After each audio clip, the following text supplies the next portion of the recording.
Hello guys, in this video, I will show you how to transfer money from Payoneer to Wise. Step 1. Open your Wise account and click on the balances. Step 2.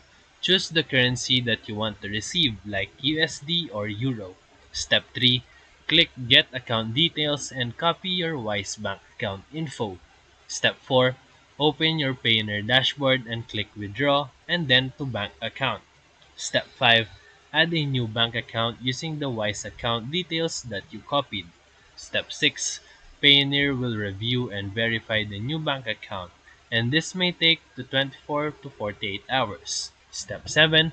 Once the account is verified, you can go back to withdraw and select the Wise bank and enter the amount that you want to send. Step 8.